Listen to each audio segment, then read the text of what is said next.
Berapa? Gambaran kan?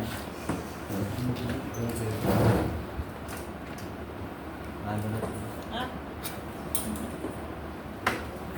One second, please.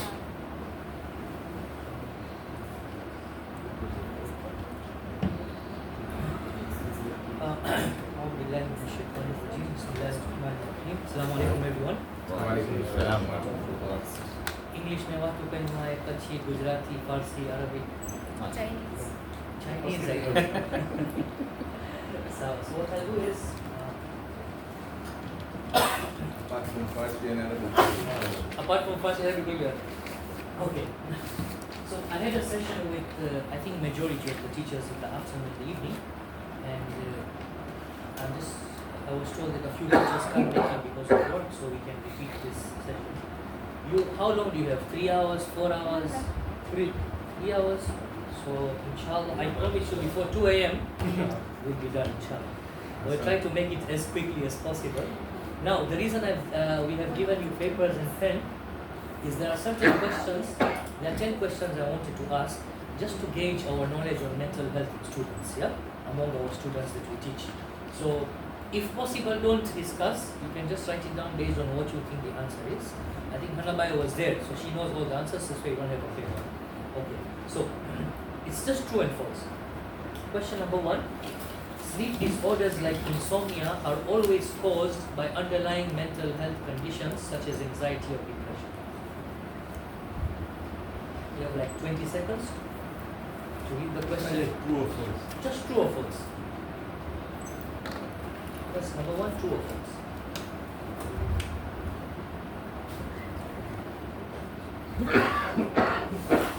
I was told whoever gets less than 70% come on and teach us the Hadiyah for Kochi pay when we are not sure. But inshallah you pray that's number 1. So that's question number 1. We're done? Good. We move to question number 2. Students who frequently experience stomach aches, headaches, or trouble sleeping may be showing signs of anxiety.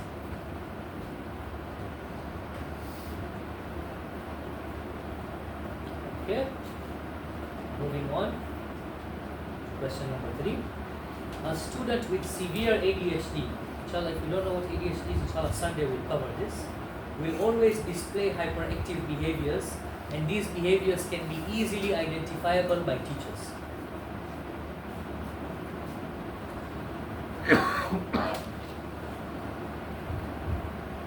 Okay. Question number 4. Mental health disorders in childhood and adolescence often resolve naturally as the individual matures without the need for professional intervention. Good? This was quite clear, right? This was quite straightforward. Okay. Question number 5. PTSD can develop, post-traumatic stress disorder, even if an individual doesn't experience the trauma themselves, as long as they are closely connected to someone who has.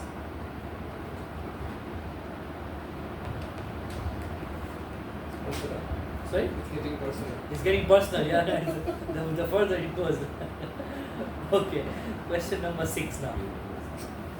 If a teacher suspects a student may have a mental health issue, they should wait for the student to approach them before making a referral or before doing something.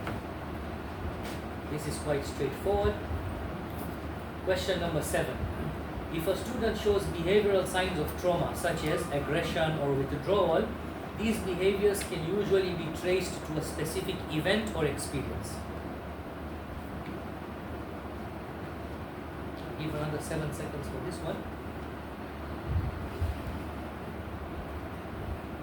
Okay.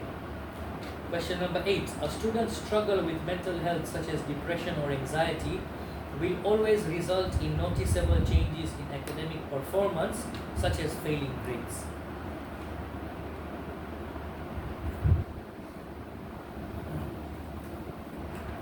Okay. Question number 9. Students who engage in self-harm, self-cutting, are typically trying to get attention and do not need serious intervention or help. They are just doing drama.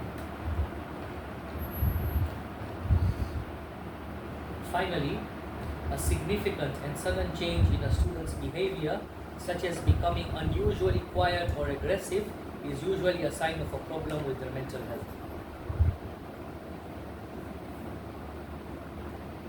If you get more than 70%, that you will increase. Adyo ya hanabaya said, I think double. Yeah, inshallah. Okay. Let's just go one by one. Sleep disorders like insomnia are always caused by underlying mental health conditions such as anxiety or depression. Who said true? How many said true? Nobody said true. All of you said false. And what is the rationale behind it? Not always. Correct. So it's false because not always. Insomnia could have many other causes as well. True. Number two, students who frequently complain of stomach aches may be showing signs of anxiety. True. Yes, the answer is true. Especially the younger ones. Especially we'll see domestic violence. Those students who witness their fathers beating the mothers, etc. They experience this. A student with severe ADHD will always display hyperactive behaviors. False. Anyone else with a different answer? True. True. True or false? True. Oh, true. False. Why? Okay, why false? Not sure. Now it looks like true. Now it looks like true. Because they will always have behavioral changes. Like hyperactive behaviors. Okay, I'll tell you it's false. Why? Yeah, False. first it's false, I'll tell you, and I'll tell you why. ADHD is what? Attention deficit hyperactivity. There are three subtypes of ADHD. There are those students with the hyperactive subtype, okay? Hyperactive, impulsive, like they just want to jump around, etc. Very impulsive. Second type is the attention deficit subtype, where they are not hyperactive, but they can't concentrate. That's the second type of ADHD subtype. The third subtype is mixed. They are both hyperactive, they're impulsive, and also their attention deficits. They can't concentrate. So not always, people think ADHD is synonymous to hyperactivity. Not necessarily. We have seen sometimes some children who just are at attention deficit, but they have ADHD. Majority of adult ADHD is attention deficit ADHD. You don't see adults like hyperactive most of the time. It's attention deficit. So this one, the answer is false. Question 4. Mental health disorders in childhood often resolve as the individual matures without the need for professional help. True or false? False. Obviously the answer is false. Many of them require professional help. 5. PTSD can develop even if an individual doesn't experience the trauma themselves, as long as they are closely connected to someone who has. How many have written true? How many false? True. True. False. False. Asat. But false is incorrect.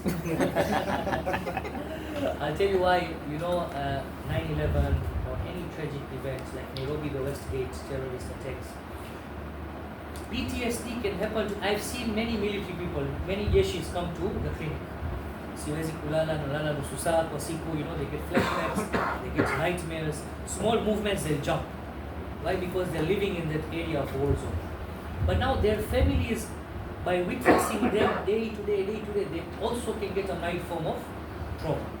So it's not must for PTSD to happen only to the person who has like there are people who have survived plane crashes, they get PTSD. Somebody who in the family also can get this, and want to lose him, and they can't sleep at night, they're reliving that moment, etc. So it's not must. If a teacher suspects a student with mental health issues, should they wait? I think this is quite obviously false. They should not wait for the student to approach. If a student shows behavioral signs of trauma such as aggression, withdrawal, mood changes, these behaviors can usually be traced to a specific event or experience. True or false? True? True? True? Anyone say false? So this is a question where all teachers got wrong. I'll tell you why. What is the difference between grief and depression? What's the difference? I'll give you an example. This example might not be very nice, but diarrhea. If we have one use episode, we say mane diarrhea thai kuch, but actually diarrhea is a diagnosis. It means 3 episodes or more of watery stools. Now, what's the difference between grief and depression? Grief is actual happening. Depression, we are just thinking. But the symptoms, if you see, are both the same. In grief, you are crying, depression, you are crying. Here you have hopelessness, sadness. Here you have hopelessness. What's the difference? So grief is one sorry, just one event. What's to try to specifically like that. Depression is an ongoing. So the one difference is the timeline. Grief is a bit shorter timeline. Depression is longer. Although sometimes grief can be more than 6 months as well. But the major difference is this: in grief, you know why you are grieving. That's the difference. તમે કેમ રોવો છો? Why you said I know exactly. My wife left me, I don't know my health or whatever, you know, or for example, I am bankrupt, my money is this, etc. You know why you are sad. Depression. Ask people with depression, why are you crying? I don't know. What's going on? I don't know. Somebody beat you? No. Somebody insulted? No. Why are you crying? I don't know. Many people with depression don't know why they are crying, and that's the difference. So not always. Anxiety, why does somebody with the age of 21 have anxiety? It could be substance, it could be childhood trauma, etc. But he can't pinpoint, right? So that's the difference. So not always you can trace it to a specific event or experience. PTSD you can. It's post-trauma. You know exactly what trauma you are having. But some cases you can't. A student's struggle with mental health will always result in changes in academic performance? True? False. What if he has anxiety? Studying might be very well, but he still has palpitations, he still has, tremors, etc. So not must all mental health changes will produce failed grades or decline in academic performance. Question 9. Students who engage in self-harm are typically trying to get attention. False. They are not typically trying to get attention. In fact, on the contrary, they don't want people to see those marks. It's on the contrary. Number 10, final, a significant and sudden change in a student's behavior, such as becoming unusually quiet or unusually aggressive, is usually a sign of a problem with their mental health, which is obviously true. So these are, I think most of you got 6, 7, 8 around. Oh, you marked yourself, mashallah. You can put a star. Yeah, he's the highest scorer. Oh, even she has, so both of them, Hadia increased. Yeah. There's this thing I did with, but we don't have time, so I'll skip it. Just 2 truths, 1 lie, 1 myth is the same thing. What we'll do is now, because of time, and I told the teachers in the afternoon, I'll do something called supersonic speed. I'm going to vuta like this, faster, yeah? So we can all go back to what we're doing now. The reason why mental health is important to discuss, especially for madrasa teachers, is because of the time the students, madrasa and school, after home is a place where students spend most of the time, and so it's important. Look at this research by the CDC. They did a research from 2009 to 2019, so 10 years. They found that more than 1 in 3 high school students had experienced persistent feeling of sadness or hopelessness in 2019, which was a 40% increase since 2009. 40% is a significant increase. There was a 44% increase in suicidal thoughts and attempts since 2009. That means in 10 years, 44% jump shot up in students in just 10 years. And now it's even worse than this. By 2025, it's even, we have 2024, not 2025, but 2024 reports say it's even worse than this. There's a lot of stigma around mental health. Students feel embarrassed to ask help, they feel shy, they feel they don't want to be judged by their friends, they feel they'll be seen weak. There's some cultural factors, denial, kainati depression, mat harder kai, we have that especially in our Indian cultures. Anxiety kainati, dua pari na sui. Or wake up early, you'll have no mental health issues. It's as if every day if you wake up early, suddenly Jibreel takes out all your illness from your body. Unfortunately, it's a taboo. It's a cultural issue amongst many of our communities. And of course, there are barriers to helping. Stigma discourages early intervention. People in the clinic in Nairobi as well, they'll wait till 1 year with schizophrenia symptoms. They have hallucinations, hearing voices, seeing things, but they'll wait until 8 months. Then they'll come. So they don't want to come early. Leaving people to struggle in silence, which can worsen their condition over time. Now here, I put this is important because I needed, many people don't know the different mental health professionals that work hand in hand. I don't know if you are aware of the difference mainly between a psychologist and a psychiatrist. So So a psychologist, yeah, how come, please. You were told me. I told you last time in Nairobi. Yeah, the psychiatrist prescribes medicine, whereas the psychologist Exactly. So psychiatrist is a medical doctor who has specialized for another 3 to 4 years in prescribing. Just like after MBBS you can do urology, pediatric, surgery, you do psychiatry, right? So and this is my profession. Psychologist is somebody who has not done medicine. He's not a doctor. He does talk therapy. Like in the beginning when I came to Nairobi, I gave this example. Many people are calling me, "Tame mara chokra sathe beso be kalam." I said, "Mari bai ne beksa kalam dati sambar to." It's difficult, you know. So psychiatrists, we don't sit for 2 hours at counseling. Na, see, papa bangile, soran bangi, sorry, antidepressant, antipsychotic, etc. But we work in conjunction because, like for example, for depression, you need psychologists and psychiatrists together. They counsel, we write antidepressants if needed. There are certain conditions you only need psychologists. Like I'm going through a bit of trauma. You don't need medicine. For some, you only need psychiatrists. For somebody with psychosis, out of reality, delusional, he thinks he's the president, illusions of grandiosity. Many people, many funny cases we get. Like in Mathare, you get people who come, the Mimi Nabi Musa. He sleep in Nairobi. He's a Somali area. He was a Somali. He said, Mimi Nabi Musa, nimetoka, I don't know, I crossed the sea, 12 roads, nimetengeneza, nimefika. So I said, listen, Nabi Musa alikuja na Harun, kakake, mdogo wake, yuko wapi unayo? Alikuwa ananizingua nimemwacha nyumbani. So there are people who are delusional. They'll tell you, for example, this Kenyatta hospital is mine. I am the rich. Google me, Google. You remove your phone. I must leave it. I don't want to I don't want to be so proud. There are people who have these delusions, especially after smoking, for example, marijuana. They get bipolar mood disorder, etc. They get totally out of touch with reality. For them, what will a psychologist do? What will you talk to them? They don't have insight. For them, you need a psychiatrist to first give them antipsychotics, then move to, once they gain insight. And they gain very quickly. Because there are people admitted in Mathare who are professors in mathematics. They have PhDs. What sometimes things like schizophrenia or genetic, you can't do anything. And sometimes life happens. It triggers it. There are many warning signs to show that a student is undergoing mental health trauma. Persistent sadness. And I'll tell you one thing, teachers, there are 3 incidents I know in Nairobi where teachers have caught that there's a problem here. And they've taken the student to a psychiatrist or a psychologist for help. So I think teachers play a very important role. Persistent sadness in students. Withdrawing from or avoiding social interactions. For example, people with anxiety. They'll wait canteen time, let all the boys go, or those who are bullied. They'll wait, let them finish and then I'll go. Now teachers can notice, why is he not going for lunch? Everyone is going. Problem. It's a red flag. These are red flags. Hurting oneself or talking about hurting oneself. Extreme mood changes. Either too excited or too down. This boy every day he makes noise, today is quiet, what's wrong? Or he's always quiet, today he's just too hyperactive, what's going on?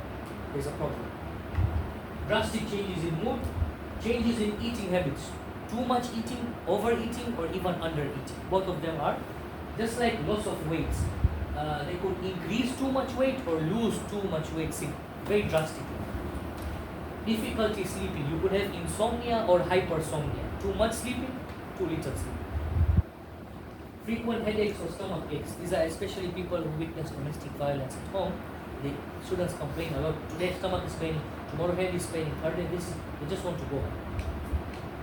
Difficulty concentrating, changes in marks and grades, avoiding or missing school. There are many causes of these things, but the major ones are childhood abuse, trauma or neglect. There is pressure to succeed in academics. Again, Indian culture. You don't get 98, get out of the house, etc. Social media. If you are to ask me one word answer or 2-word answer as to why since 2010 to now we have seen this way trend in mental health, I would say this. 2. Social media, tarbiyah. These are my answers, and I have evidences for each. This we can discuss inshallah some other time. Social isolation or loneliness can be a cause, especially for depression, discrimination or stigma. Social disadvantage, poverty. How does poverty cause mental health conditions, issues? How does poverty? Anxiety. Because of I will not be able to. Correct. So if you come from a low socio-economic place, you are more prone to getting anxiety. There is Comparison, yes. comparison, Yes. also inferiority complex. Inferiority complex, why this one is succeeding. Another thing also I'll tell you, I'm doing a research on GBV, gender-based violence. Those women who get assaulted, etc. Where do you think these things happen mostly? In secure and rich neighborhoods or the poorly populated neighborhoods? Because they are the easy targets for these predators, etc. So poverty can also be a risk factor. Bereavement, grief, severe or long-term stress, chronic physical illnesses, cancers, etc. You can get into. Drug abuse. Drug abuse, the problem is drug abuse can be a cause or can be an effect also. Drug abuse can cause bipolar mood disorder. Bipolar mood disorder can be worsened with drug abuse. It's like a Venn diagram. It's in both places. Sometimes it's very difficult. It's important to diagnose for the psychiatrist, is the problem drug use or it's not drug use, it's getting worse with drug use. That's a bit difficult to identify because the treatment is a bit different. Physical causes like epilepsy, genetics, also schizophrenia is genetic. It's just the body waits for a trigger and then that erupts. It's like a volcano. I'll skip this, we'll do this on Sunday because I haven't done this with the first group as well because we didn't have time.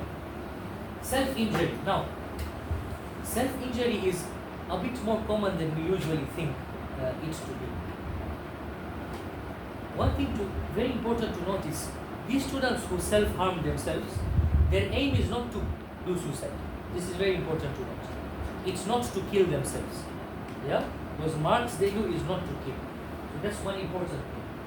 The act of self-injury is not to kill oneself, but rather to simply injure one's body intentionally, often as a way to experience relief from frustration, from stress, from anger, from pain.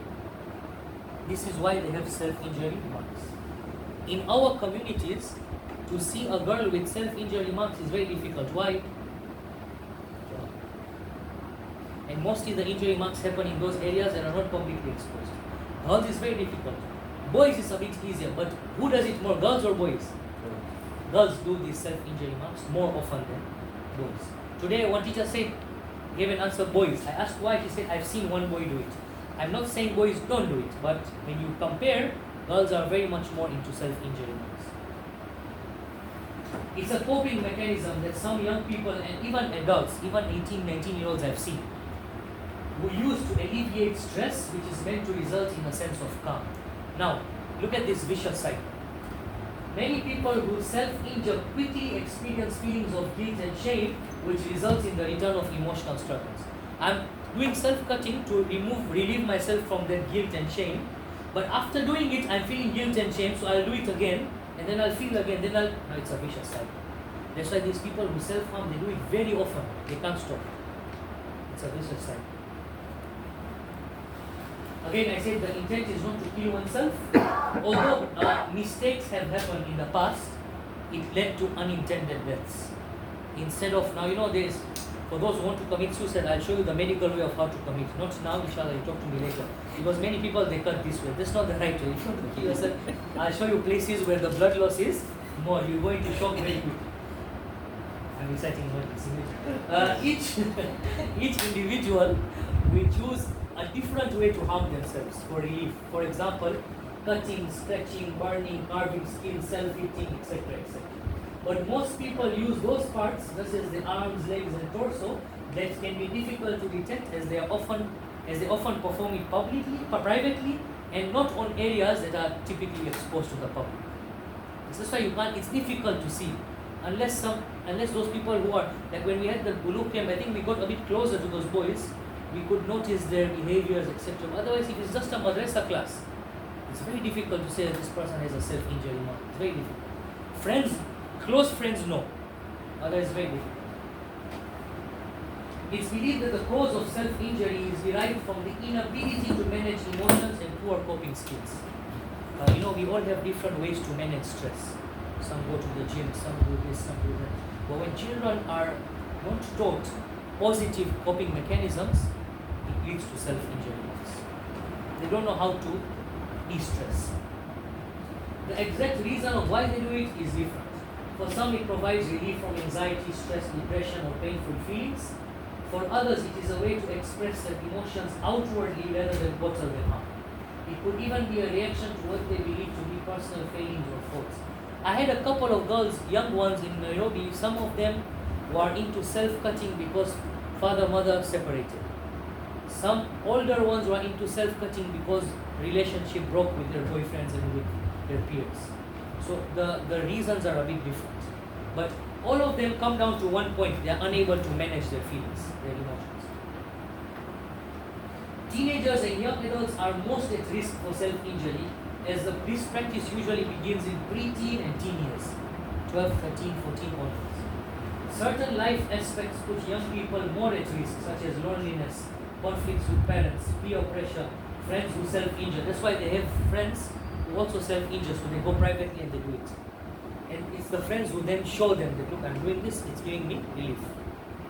Abuse, neglect, mental health issues, use of alcohol. I know two people, conflicts with parents, one boy, one girl, into self-harm, injury. Parents don't understand me, they don't talk to me, etc. etc.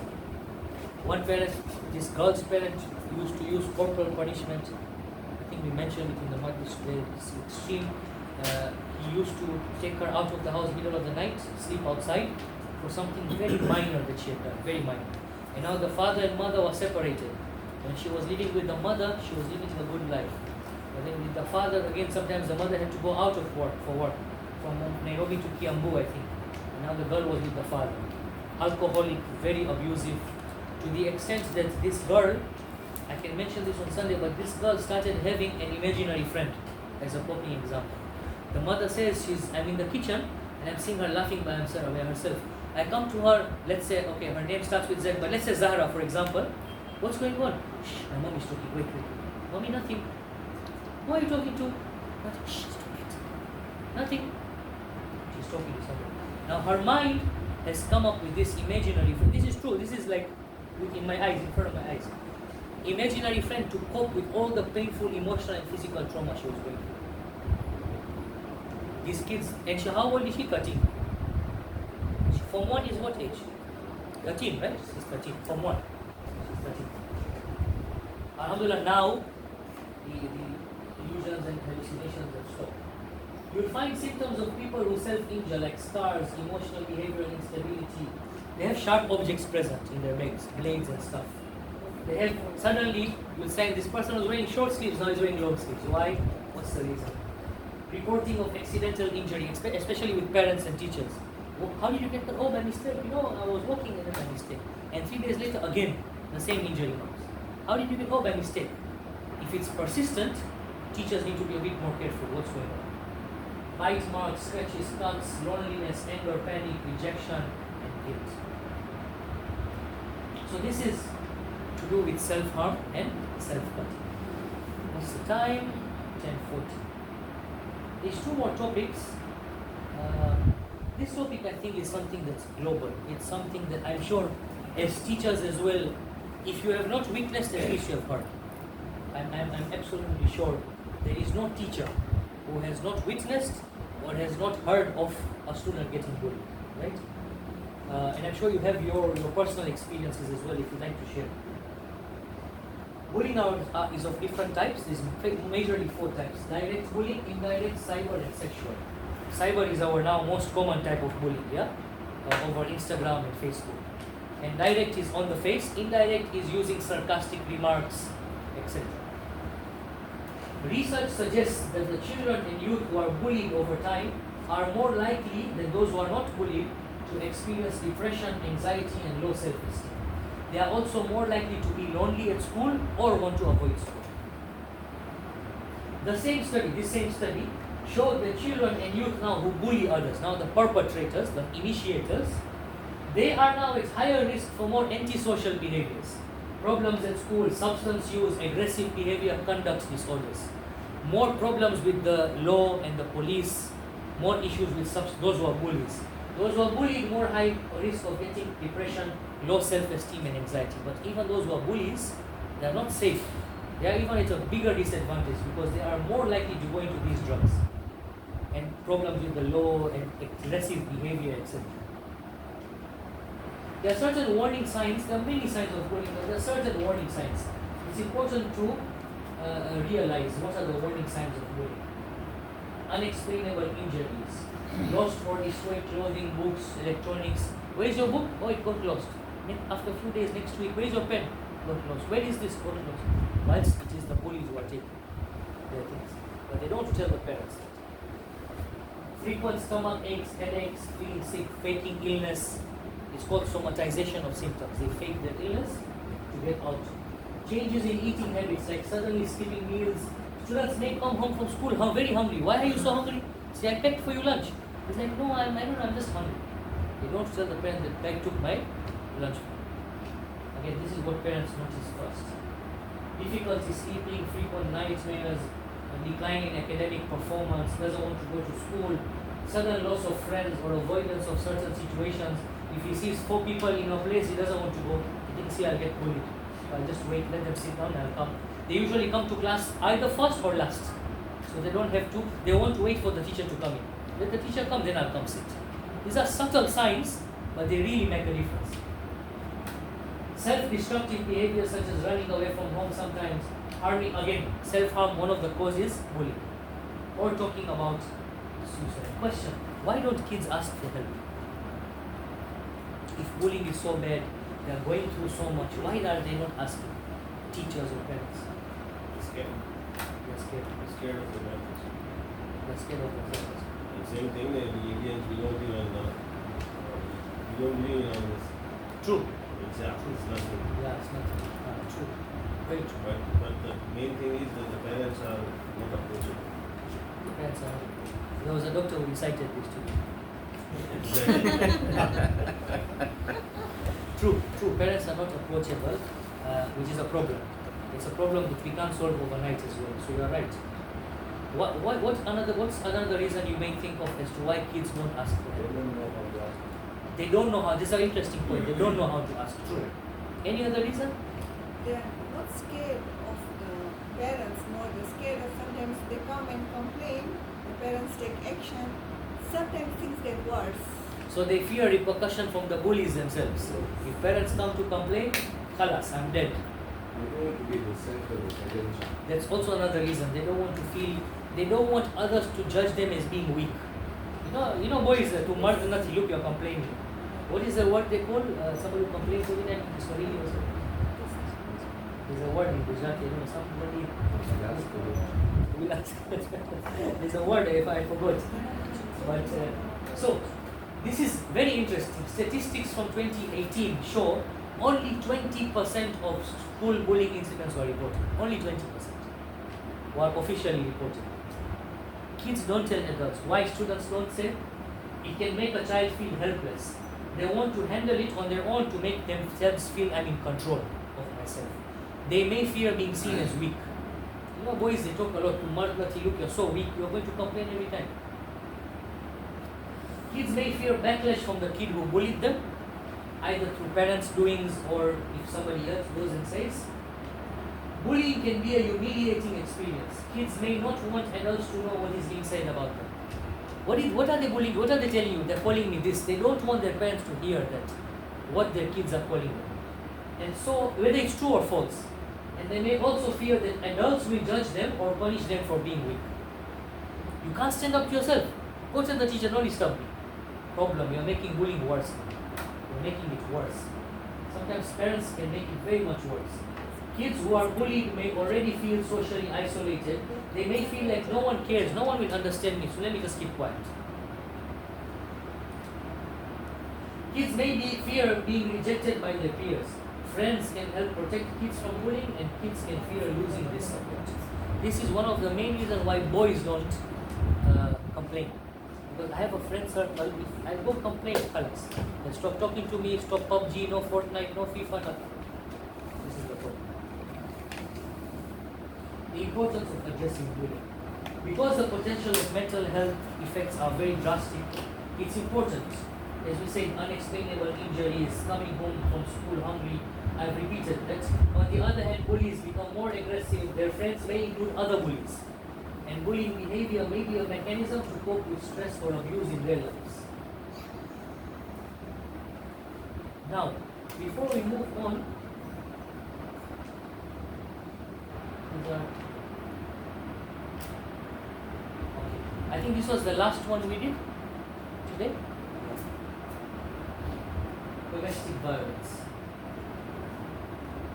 In Nairobi, within the community, and even outside, and even in Dar.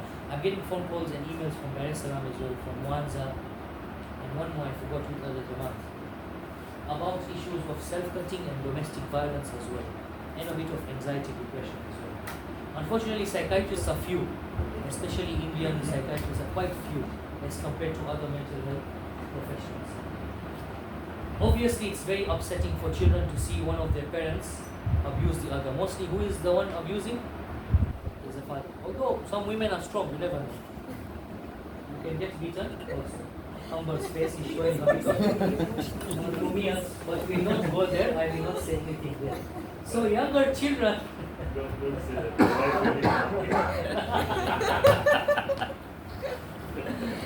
Now, Mari Bai Nati Makanya, I stay bolo marse malo. Now, you know, in Nairobi there is one case, I'll tell you. Grade 6, so grade 6 is what age? 11? 11, 12-year-old girl. Monday, teacher headache. Tuesday, my stomach is pain. Wednesday, my legs. I don't know, my hair is, I don't even know how hair pains. But, this is what they do. When they called me, the school called Jaffery Academy, they called me in JA. They told me there's this. I said, okay, pass it through the psychologist first. If you need me, then let me. A few days later, yes. This girl, every day there's a problem. And we take her to the nurse. The doctors have seen that everything is clear. It's clean. The first thing I ask her is she getting bullied in school? No. Her friends are perfect. She only has 2 friends. 2 girls her age in her class, and they always go to break together every day. Then I asked, how are their parents? How are her parents? Hey, inna lillahi wa inna ilaihi raji'un. Those parents. The father, extremely abusive. Hits the mother every day. After 2-3 years, the mother has started hitting the father. Yeah. I'm not even joking. This is true. Allah, this is true story. They are playing Tom and Jerry with each other. This girl is seeing. This girl, when I spoke to her, she's telling me, I'm asking her, why do you feel like your stomach is paining or your head is paining? Why do you want to go home as early as 10 o'clock? She's like, I'm scared. What if my mother is dying? What if Papa has really hit her belly? She's bleeding. I'm hearing those images. I can't concentrate in class. I can't. I have to go home to see. And then when she's better, I can come back. So this domestic violence, we might think it takes a toll on 18, 19-year-olds only, even young boys and girls as young as 11. Now, how do very young children, they find they can have tummy aches or start to wet their bed. Even those 9, 10-year-olds, they start wetting their bed. Why are you doing it every time? They might find it difficult to sleep, they have temper tantrums, and they start to behave as if they are much younger than they are. They begin to behave very immaturely. You know, something is going on. All the children, and here it's different. Boys are boys. They seem to express their distress much more outwardly. For example, by becoming aggressive and disobedient. Sometimes they start to use violence to try and solve problems and may copy the behavior they see within the family. All the boys may start to use alcohol or drugs, both of which are a common way of trying to block out disturbing experiences and question. A child is 13, 12, 13. He's witnessing domestic violence. 15, 16, 18, 20, 25. He's getting married. Which type of girl will he choose? Or how will he be to his wife? Sorry. Abusive? Abusive? You know the answer, yeah? No, Oh, you don't- I not wasn't there? paying attention to Okay. this part, but I think the opposite. You think the opposite? They'll Yeah. be more caring and kind and compassionate. I think yes, opposite. You think the opposite? Okay, let's do a poll again. How many think they'll be abusive just like what they saw? You have changed all of you? Okay. And you think they'll be more loving and caring and kind? Yes, you can. Repeat the question, please. Those boys who witness domestic violence, they see their father beating the mother. When they reach an age of marriage, how will they behave with their wives? Depends on their own character. Okay?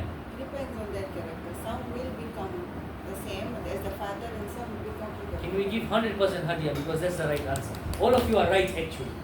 Because statistics show Now, I don't know the percentage. To be honest, I haven't seen whether it's 50-50, whether it's 60-40. I don't know. If you want me to check, I'll check for you. But there are some boys who will mimic. Please. Sorry. Ada tu kalau हमारे लिए कोई लोग करे छत दो mouse या Lihat ya, अरे lihat. cuma di sini ada barang. Some boys, they become like their fathers. Because why? Because when they are witnessing the father beating the mother, they are assuming this is normal. This is how boys should be. This is the sign of a mark, of a man. I wake up. So they become like their father. But there are certain boys, and this is now nurture versus nature. This is now the role of how friends, as we say, how do you build that character? Is the people around you. Now the people around you, when he sees, but my friend's father is very kind to the mother, but my friend is, maybe madrasa inculcates this teaching, be kind. Once now the nature takes over, there are certain boys who are totally opposite. In fact, on the contrary, they do not want to make the same mistake that they saw their father do. So it very much depends. Girls, those girls who witness domestic violence, what type of partner do you think they choose for themselves? And Caring. again, it depends. They can even choose an aggressive partner. Why? Because according to them, what they saw their mother going through is normal. Women go through this. It's normal. So some girls, you will find them, you will be shocked. Your dad has been abusing your mom for years, hitting with belt, I don't know, doing this. Today you have chosen a person that the whole community knows. That this guy is, he's beating his own brothers, etc. Openly, publicly. It's some sort of, because innate, subconsciously, she has this in her mind that this is normal. On the other hand, you could have girls also, again nature takes over, when you choose somebody who is the opposite. Girls are more likely to keep their distress inside. They may become withdrawn from other people and become anxious or depressed. They may think badly of themselves, complain of vague symptoms, as we say, and they are more likely to choose an abusive partner themselves. Now, there's one important thing to note here. Who do you think has more depression cases, boys or girls? Or men or women? Men have more depression. Women have more depression. Women have more depression. Women have more depression. So I'll tell you, the statistics, the ratio is very much similar. The problem why you are saying women is because women speak more, they open up more. So women will come to the clinic, doctor, I'm just being sad, hopelessness. There's something called anhedonia. Anhedonia means I used to like doing something, now I don't enjoy it. Like if you see a boy, football thrice a week, suddenly you stop coming. Well, there's some problem. Women are more expressive with their emotions. Men, hey, Papa, so I go to another doctor here, I feel sad and I have low self-esteem. No. Men wait it out. Women talk. But if you go see the incidence and the prevalence, it's nearly the same. Children of any age can develop symptoms of what is called PTSD. Nightmares, flashbacks, become very jumpy, have headaches and physical pains. Children dealing with domestic violence and abuse often do badly at school. Their frightening experiences at home, as we mentioned in the girls' case, makes it difficult for them to concentrate in school. And if they are worried about their abused parents, they may refuse to go to school. This was one live incident I saw. On the other hand, children tend to copy the behavior of their parents. Boys learn from their fathers to be violent to women. Girls learn from their mothers that violence is to be expected and something you just have to put up. It's normal. However, children don't always repeat the same pattern when they grow up. Many children don't like what they see and try very hard not to make the same mistake as their parents. This will only come with an external push, otherwise it doesn't come. This is where informal gatherings, barazas, barbecue, youth events, these things can come. Otherwise, very difficult. Even so, children from violent and abusive families may grow up feeling anxious and depressed and find it difficult to get on with other people. They are socially isolated. I think this is the final slide. It is not uncommon for victims of domestic violence and abuse, very important, to take a very long time to recognize what is happening. For some, it's generations. For some families, domestic violence and abuse are a normal part of family life, normal. Even when children realize that the situation is wrong, shame can make it difficult to speak out.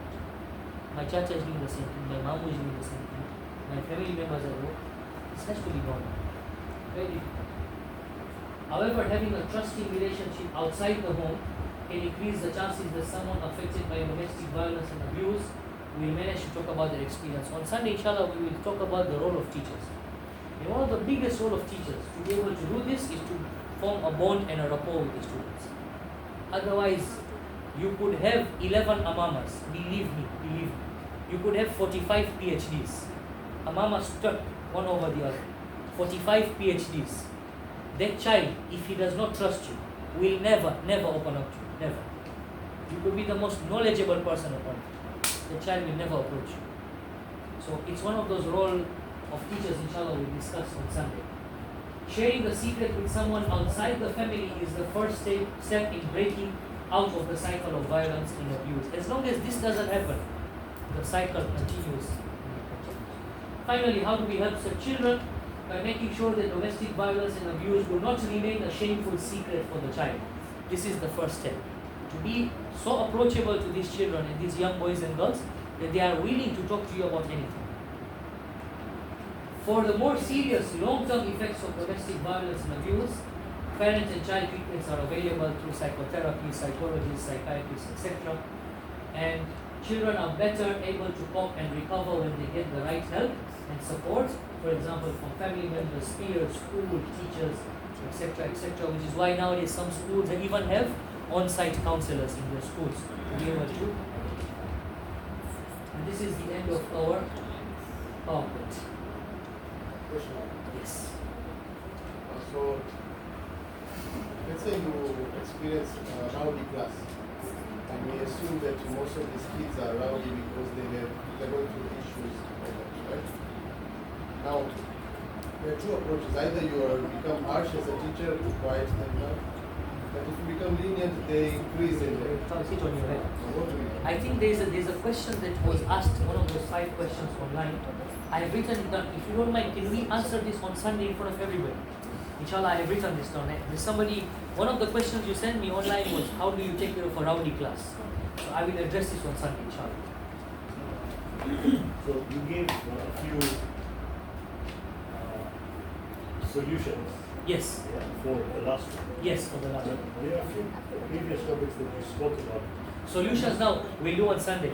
On Sunday, we'll do generally role of teachers.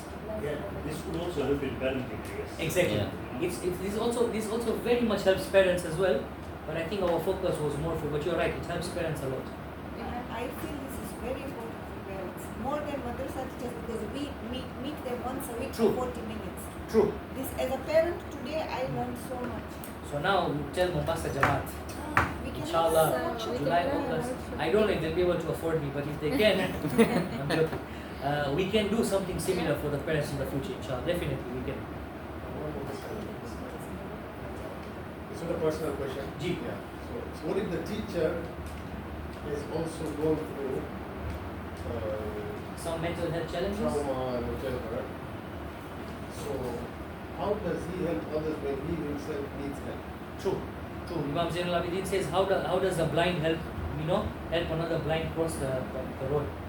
I know of a teacher who was going through some mental health issues, and he had some mood disorder, which was making him very snappy, very irritable, And eventually the madrasa wanted to take him out. Because you can't slap a child for throwing topi to some other child. These are normal masti and food the children do. But then we stepped in and we said, there's something wrong with it. So I think the first step is either the teacher recognizes, and this is called insight. Insight means I know I have a problem and I feel I should seek help and I'm going to do what the doctor tells me. Insight is this triangle. If the teacher has insight, very good. If the teacher doesn't have insight, then it's the responsibility of the other teachers or the admin or the staff to at least bring this to light to the school and the staff that I have noticed some things. Please, can you sit with him and refer that teacher to a mental health professional? Because if you are yourself suffering, very difficult to impart that to the students. If there are no further questions, inshallah we'll see you. I think Sunday everyone will be there, right? Everybody will come on Sunday. About bullying, I wanted to ask Bullying, about yes. bullying. Now that one, how do you get the child to speak up? Or how do you handle it, you know. Now that on Sunday, I'll tell you how teachers, how and why it's important for teachers to build Very. rapport. Maybe in small ways, we discuss this inshallah on Sunday. Like, meaning what I'm trying to say is like, okay, the child will not come to you because Yes. of the reasons that we gave. Yes. But how do you Make the child make come the to you. child not only come to you but also make it, you know, get it easy out of him. Stay tuned, CNN Sunday. Inshallah. Sunday, inshallah, we'll do this. We'll be more practical in our approach on Sunday. I think 6 or 7 guidelines for teachers on how to conduct themselves with students. Inshallah. Sons. Sons.